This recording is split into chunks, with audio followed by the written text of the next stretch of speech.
Okay, so picture this. GloRilla's sister wakes up one morning, probably minding her own business, and suddenly she's all over the internet because 50 Cent decided to drag her into a beef that has literally nothing to do with her. That's where this whole story starts. When 50 Cent hopped on Instagram and posted an AI-generated image recreating the poster of an old classic TV show, The Dukes of Hazzard. He cast himself as Bo Duke, threw Young Buck in as Luke Duke, put T.I. in as Sheriff Roscoe P. Coltrane, and then slapped GloRilla's sister Brola, also known as Scarface, right over the character of Daisy Duke, complete with the iconic booty shorts. All of this just to troll Young Buck. That's how far 50 will reach when he's in trolling mode. He will pull in people from completely different corners of the industry, people who have never had a single problem with him, just to make his punchline land harder.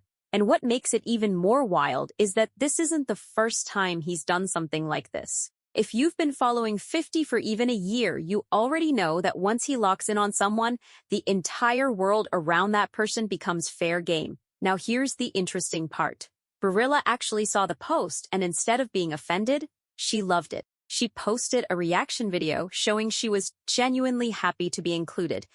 Why y'all mad 'cause 50 Cent post me for? Y'all hate it. Y'all know I'm his #1. And 50 immediately reposted her reaction with the caption, "They mad because you up.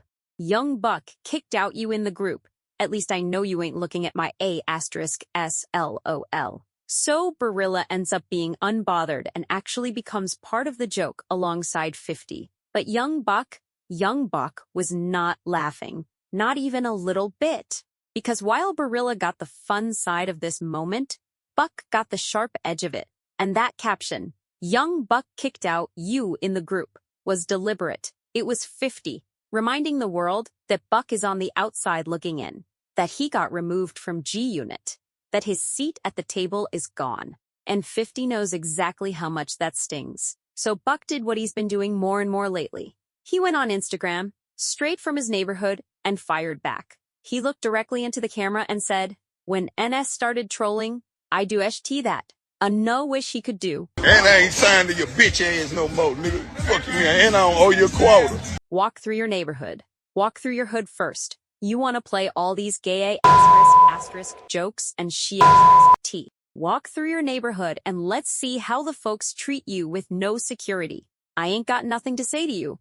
I'm getting money in my hood. You ain't even funny no more. We all know you're a joke." That's a direct quote, word for word. That's the level of frustration Buck is operating at right now. 50 caught the video and did what 50 always does. He reposted it on his own Instagram and added a caption that cuts straight to the bone. "Look at this punk gay asterisk. We know you like them. Boys, Buck. GloRilla, like the girls. That's a better fit around here, punk. You in your hood because you broke, boy."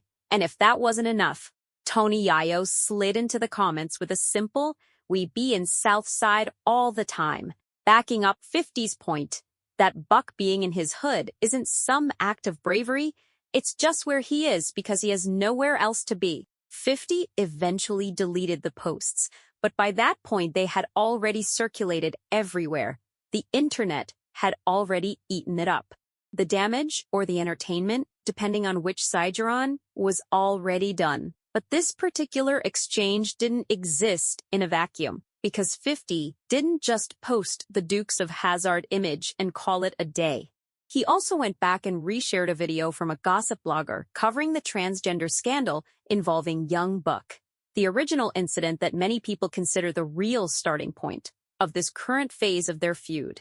He dug up that footage and put it right back in front of his audience, making sure nobody forgot why he's been trolling Buck the way he has. That's a calculated move. That's not just trolling for laughs. That's maintaining a specific narrative about who Young Buck is, and it's been working for years. Now Young Buck eventually responded to all of this with a since-deleted post that took things in a completely different and much more pointed direction. He shared pictures of the Playboy Mansion alongside alleged blueprint screenshots showing tunnels rumored to be underneath the property. And his caption was direct. "You worried about telling LIEs, but the TRU teat is Hollywood gets weird. What went on at the mansion #50 Cent Curtis. The internet be LOL, but them mansion nights be QUIET.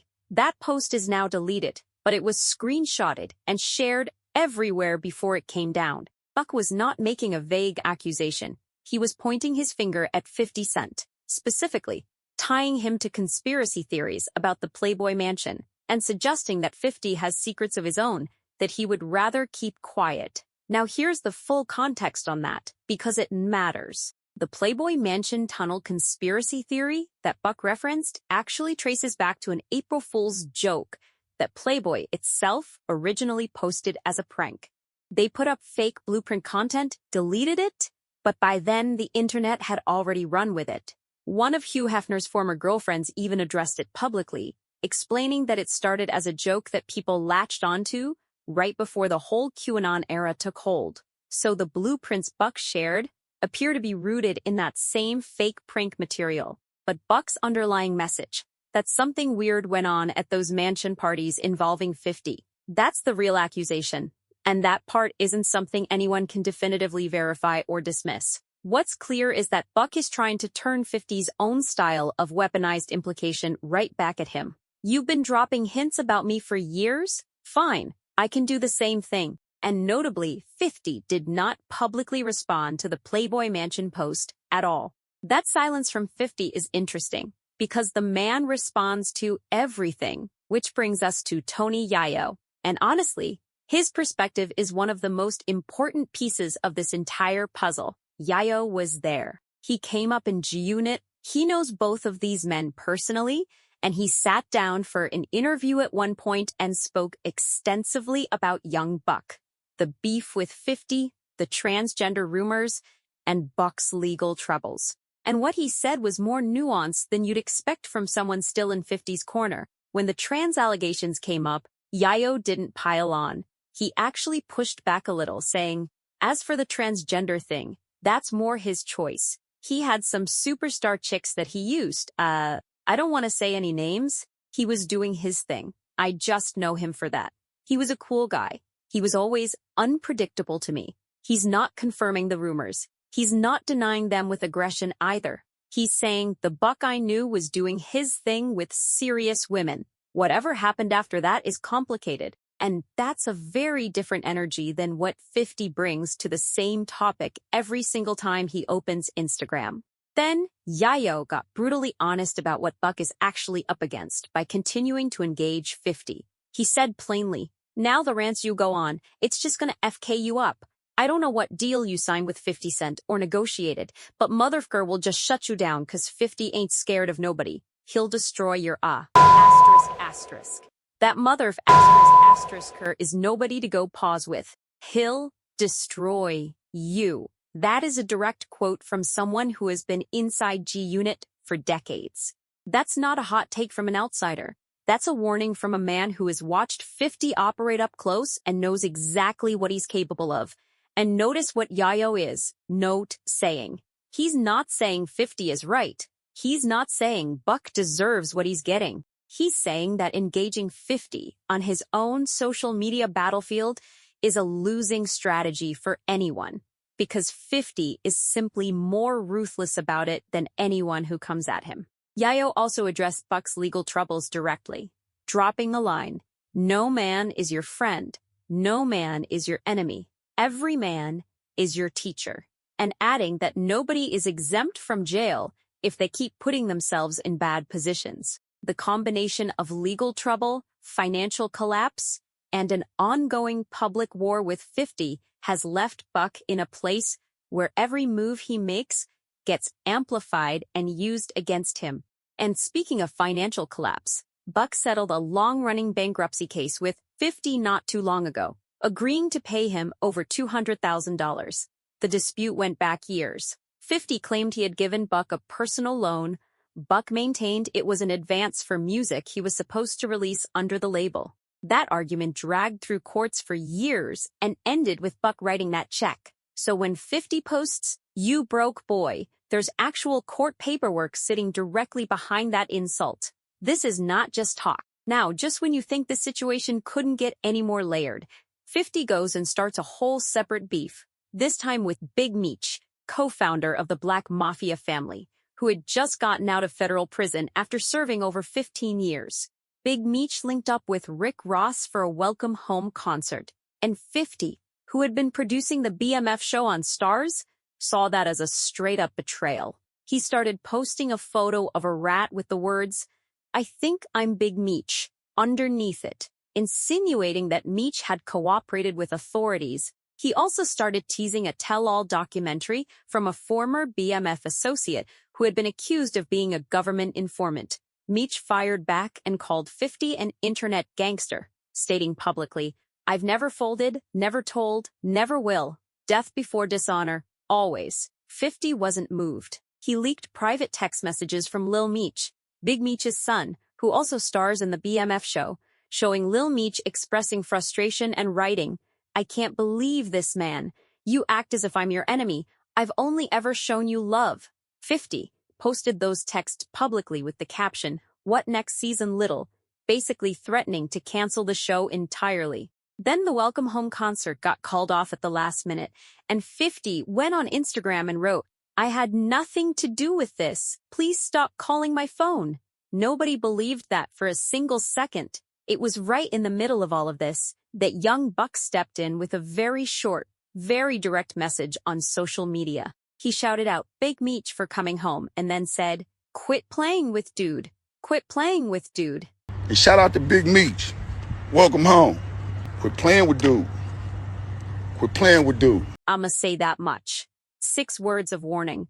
That's all. He didn't explain himself. He didn't make threats. He didn't get emotional. He just said stop. 50's response came the very next morning. He reposted Buck's video alongside a throwback photo of himself with Big Meech, and in the caption, he went right back to the transgender allegations. "This fool fell out with me because he liked boys. I didn't tell him to go loving on a tray asterisk anyway. He couldn't resist like that, Boosie." So Buck's warning lasted less than 24 hours before 50 had already turned it into another opportunity to mock him publicly. No pause, no reflection, just right back to business as usual. That is the playbook. That has always been the playbook. And here's what makes this whole thing so fascinating and so maddening at the same time. Every single person who has tried to warn 50 or slow him down in this situation has gotten the exact same response. Nothing. A laugh, a repost, a joke. Young Buck warned him about Big Meech, got turned into content within hours. Tony Yayo acknowledged privately that continuing to engage 50 is a path to destruction for Buck. Didn't slow 50 down at all. GloRilla got caught in the Dukes of Hazzard post. She laughed. 50 laughed, the internet laughed, and 50 moved right on to the next thing. There is no version of pushback that lands on this man as a real consequence. He has built something that is essentially consequence-proof, at least when it comes to the usual social currencies of hip-hop. Respect, reputation, loyalty. What's left is just the trail. Young Buck, who was once one of the most promising members of one of the most powerful rap collectives in history, is now fighting on multiple fronts at once, legally, financially, reputationally, while 50 Cent continues to grow his empire, run his shows, and turn every single chapter of Buck's struggle into more content. The court settlement, the trans allegations that get recycled every few months, the Dukes of Hazzard poster, the Big Meech warning that got laughed off before the day was even over. Every time Buck tries to say something real, something with actual weight, 50 converts it into entertainment. That's the machine Yayo warned about. That's the machine Buck keeps walking back into. And you have to ask, what is the actual end goal here for 50? Because he already got the money. He already got the court judgment. He already has the cultural narrative locked in a certain direction. Is this just sport at this point? Is it a message to everyone else in his orbit about what happens when you step out of line? Or is there something about young Buck specifically that 50 genuinely cannot let go of? Because this has been going on far longer than most beefs in hip-hop last. Most of these things cool off after a year or two. This one has been running since 2009 with absolutely no signs of stopping. So the real question, the one nobody in this conversation seems willing to ask out loud, is this: At what point does trolling stop being trolling and become something else entirely? Because from where Young Buck is standing, it stopped being a rap beef a long time ago. There's real money lost, real cases fought in court, real reputation damage that follows him everywhere he goes. And from where 50 is standing, he's still laughing, he's still posting, he's still winning. And somehow, that might be the most telling thing about all of it.